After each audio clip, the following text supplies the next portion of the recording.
그 소리를 했다고 하더라고요. 더 어린 친구들도 소리를 한대요. 판소리는. 저도 9살 어린 나이에 처음 판소리를 코앞에서 듣고 그게 운명처럼 다가오더라고. 아, 나는 인간문화재가 되고 싶어.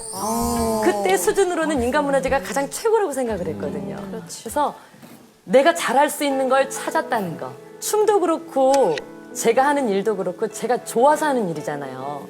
누가 시켜서 하는 일이 아니라 내가 좋아서 정말 한바탕 신나게 놀았다. 소리를 하면서 내가 실컷 웃고 실컷 울었는데 사람들이 박수도 쳐주고 돈까지 주는 거예요. 그러니까 저는 그게 가장 감사하더라고요. 내가 좋아하는 일을 업으로 삼고 있다는 거. 근데 내 아이가 어머 나는 춤을 정말 잘 추는 사람이 되고 싶어 그러면 얘 그거 하면 힘들어라고 말하고 싶지 않아요. 대한민국에서 춤을 추는 건 너무 어렵더라.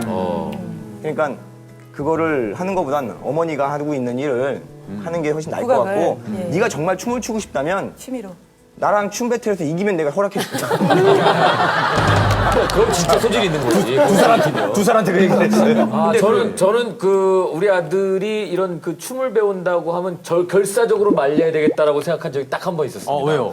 제가 이제 저 행사 사회를 받은 기업사회 행사 사회였는데 초대 손님으로 이 비보잉 하는 친구들이 딱 나왔어요. 비보잉이 딱 그 출연자로 모셨으면 그들이 춤을 출 만한 여건을 만들어줘야 되는데요. 그에 대한 이해가 없으니까 그 바닥을 그 레드 카펫 같은 걸로 이렇게 쫙 깔아놨거든요. 네, 거기를 그냥 호치키 스테이플러 이런 걸로 쿡쿡쿡 박아놓은 거예요. 근데 아까 보셨지만 막 다리 질질 끌잖아요. 그러면서 막 무릎으로 막 돌고 이러면 레드 카펫이 이제 막 거덜나기 시작하는 거예요. 막 들어 올라가고 그러면서 그 스테이플러 그게 팍팍팍 튀어 오르면서 그 젊은 애들이 이렇게 해서 이걸 하고 막 쿵쿵쿵 뛰어요. 그럼 여기 박혀가지고 막 피나는 데서 하더라고요. 내가 예전에요. 저 춤은 안 시켜야 되겠다 정말. 그 스탬플러가 나와서 이 어깨가 이렇게 찢어졌어요. 그러니까. 그 피가 많이 나서 이제 저희가 이 응급처치를 좀 해달라고 그 관계자한테 오그나이저한테 말씀을 드렸더니 저한테 야 내가 언제 니한테 춤을 추라 했지 바닥에서 뒹굴라 그랬어?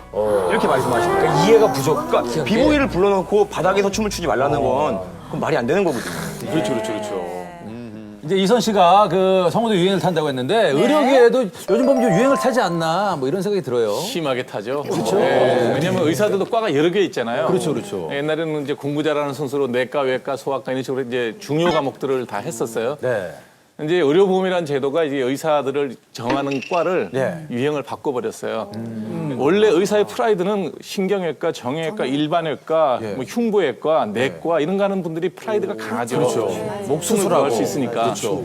상당히 소중한 일을 하고 있는데 정부에서는 목숨을 다루는 일이니까 국민의 부담을 줄인다는 이유로 가격을 낮춰놨어요. 그러면 이제 일은 많이 했는데 이제 의료 수가가 낮으니까 힘이 드는 만큼 돈을 못 벌어요. 근데 이제 의사가 정말 다 착하신 분이라면 적은 수가를 받고도 그 일을 하겠지만 사람이다 보니 이제 그런 과는 인기가 점점 없어져 버리는 거예요. 그리고 저같이 별 볼 일 없는 피부과가 인기가 있었어요. 근데 이것도 또 세상이 바뀌어갖고 요즘에는 영상의학과 같은 게 더 인기가 있어요. 영상의학과가 왜요? 예전에는 CT라든지 MRI 같은 고가 장비는 의료보험이 안 됐어요. 전부 본인 부담으로 냈다고. 머리 다쳐갖고 병원에 가면 CT 찍으려고 그러면 100만 원 미리 갖다 내야지 사진 찍어주고 그랬잖아요. 요즘엔 의료보험이 되는데 법이 바뀌어가지고 CT를 갖고 있는데 영상의학과 전문의가 없으면 의료보험 청구가 안 되는 거예요. 왜냐하면 고가의 의료 장비, 영상 장비를 이용해 사진을 찍었으면 전문의가 리딩을 해야지 비전문의가 리딩한 걸 의료보험에서 인정을 안 해주겠다는 거죠. 그러다 보니까 우리나라에 들어와 있는 CT나 MRI 같은 경우는 굉장히 많은데 인기가 없는 과에 있으니까 전문의 하신 분이 숫자가 많지 않잖아요. 그러다 보니 지금 이제 뭐 영상학과 전문의를 모셔야 되는데 모셔가기가 되네요. 이제 뭐 사람이 없는 거죠 지금. 이 방송 보시는 분들이 아 영상의학과 가야겠다 우리 자녀 막 이렇게 생각하실 수도 있거든요. 예, 그러면 또 늦죠. 또 늦죠. 네, 영상학과 가서 인턴 레지던트 하면 5년이에요. 그러고 나서 군대까지 갔다 오면 8년이야 이제. 8년 돼도 과연 그럼 그때도 영상학과 선생님 전문의를 모셔가려고 할 병원이 있을까? 그때는 이미 다 찾겠죠.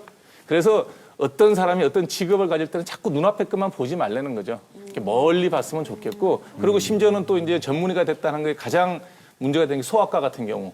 소아과 같은 경우도 똑같이 5년은 공부를 해야 돼요. 전문의 땄어요. 서울 시내 페이닥터 자리 구하면 한 200~300만 원? 월급이 200~300. 예. 예요. 200~300만 의사 선생님이신데. 왜 그렇게 되냐 그러면 소아과는 여선생님들이 많이 하세요. 많이 하시다 보니까 그 데이타임, 낮에만 일하고 저녁에 당직 없이 일하고 그러면 그냥 서울에서 편하게 좀 일을 하겠다 그러면 월급이 확 떨어져 버려요. 그러니까 절대로 경제적 보상을 목적으로 의사라는 직업을 택하게 되면 후회